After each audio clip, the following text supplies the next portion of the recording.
আসসালামু আলাইকুম। আমন্ত্রণ গোল্ডেন এজ হোম কেয়ার উত্তর আমেরিকা বাংলা ভিশন সংবাদে আপনাদের সাথে আছি জেবা রহমান। ইরানের হামলায় জর্ডানে 2 মার্কিন সেনা নিহতের জবাবে ইরানে আরও শক্তিশালী হামলা শুরু করেছে যুক্তরাষ্ট্র।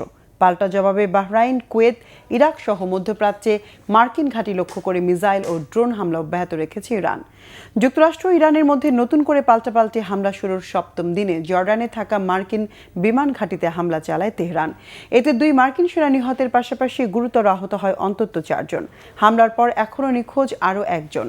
সেনাদের মৃত্যুর প্রতিশোধ নিতে শনিবার দিনভর দক্ষিণ মধ্য ও দক্ষিণ পশ্চিম ইরানে বিধ্বংসী হামলা চালিয়েছে মার্কিন সেনাবাহিনী। কেশম দ্বীপের বিভিন্ন এলাকায় অন্তত 6টি মার্কিন মিসাইল আঘাত হানার খবর জানিয়েছে ইরানের সংবাদ সংস্থা তাসনিম নিউজ। প্রতিনিয়ত হামলার মাত্রা বাড়ানোয় যুক্তরাষ্ট্রের বিরুদ্ধে বারবার সমঝোতা স্মারক লঙ্ঘনের অভিযোগ তুলেছেন ইরানের সর্বোচ্চ নেতা মুস্তফা খামেনি। ট্রাম্পকে মহা শয়তান আখ্যা দিয়ে কঠোর শিক্ষা দেওয়ার হুঁশিয়ারি দিয়েছেন তিনি। মার্কিন প্রেসিডেন্ট সমঝোতা স্মারককে তোয়াক্কা না করে হামলার জোরদারের পাশাপাশি হুঁশিয়ারি দিয়েছেন। মার্কিন হামলার নিন্দা জানিয়েছেন পররাষ্ট্রমন্ত্রী আব্বাস আরাকচি ও পররাষ্ট্র মন্ত্রণালয়ের মুখপাত্র ইসমাইল বাঘাই। যুক্তরাষ্ট্র ইরানের মধ্যে উত্তেজনার সংঘাত বেড়ে যাওয়ায় বিশ্বজুড়ে মার্কিন নাগরিকদের জন্য নিরাপত্তা সতর্কতা জারি করেছে মার্কিন পররাষ্ট্র দপ্তর। শনিবার পররাষ্ট্র দপ্তরের ওয়েবসাইটে এক সতর্কবার্তায় বলা হয়েছে, মধ্যপ্রাচ্যে উত্তেজনা বৃদ্ধির কারণে নিরাপত্তা পরিস্থিতি এখন জটিল হয়ে পড়েছে। গেল শুক্রবার জর্ডানে ইরানের ক্ষেপণাস্ত্র ও ড্রোন হামলা প্রতিহত করার সময় 2 মার্কিন সেনা নিহত হওয়ার পর এই সতর্কতা জারি করা হয়েছে। অনাকাঙ্ক্ষিতভাবে যে কোনো সময়ে অবস্থা আরও খারাপ হতে পারে।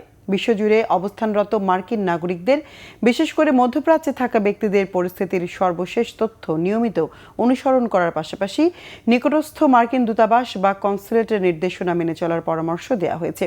সতর্কবার্তায় বলা হয়েছে, বিভিন্ন দেশে ফ্লাইট বাতিল এবং আকাশপথ বন্ধ করে দেওয়ায় আন্তর্জাতিক ভ্রমণে বিঘ্ন ঘটতে পারে।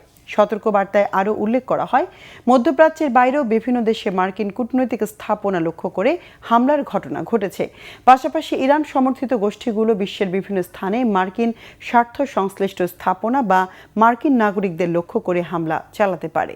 ইসরায়েলের প্রধানমন্ত্রী বেনিয়ামিন নেতানিয়াহু আসছে সেপ্টেম্বরে জাতিসংঘের সাধারণ পরিষদের অধিবেশনে যোগ দিতে নিউ ইয়র্কে গেলে তাকে গ্রেফতারের হুমকি দিয়েছেন রাজ্যের মেয়র জোহরান মামদানি। জানান, তার কার্যালয় থেকে এখনও বিষয়টি বিবেচনা করা হচ্ছে।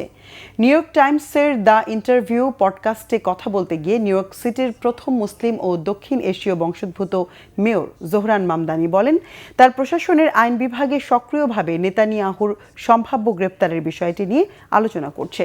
নির্বাচনী প্রচারের সময় মামদানি এমন পদক্ষেপ নেওয়ার প্রতিশ্রুতি দিয়েছিলেন। প্রধানমন্ত্রী নেতানিয়াহুকে যুদ্ধাপরাধী উল্লেখ করে বলেন, তার জায়গা হেগের কারাগারে, কিন্তু নিউ ইয়র্কের মেয়র বা গভর্নরের কাউকে গ্রেফতারের ক্ষমতা এখনও নেই।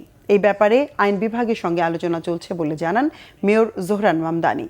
আন্তর্জাতিক অপরাধ আদালত আইসিসি 2024 সালে নেতানিয়াহু ও অন্য ইসরায়েলি নেতার বিরুদ্ধে গ্রেফতারি পরোয়ানা জারি করেন। তাদের বিরুদ্ধে গাজায় যুদ্ধাপরাধের অভিযোগ আনা হয়েছে। যুক্তরাষ্ট্রের বর্তমান প্রেসিডেন্ট ডোনাল্ড ট্রাম্প ও সাবেক প্রেসিডেন্ট জো বাইডেন আইসিসির এই গ্রেফতারি পরোয়ানার নিন্দা জানিয়েছেন। দর্শক, এই ছিল এখনকার মতো। আগামী বুধবার বাংলাদেশ সময় সকাল 6টা, মঙ্গলবার নিউ ইয়র্ক সময় রাত 8টায় গোল্ডেন এজ হোম কেয়ার উত্তর আমেরিকা বাংলা ভিশন সংবাদ দেখার আমন্ত্রণ রইল। এতক্ষণ সঙ্গে থাকায় ধন্যবাদ সবাইকে।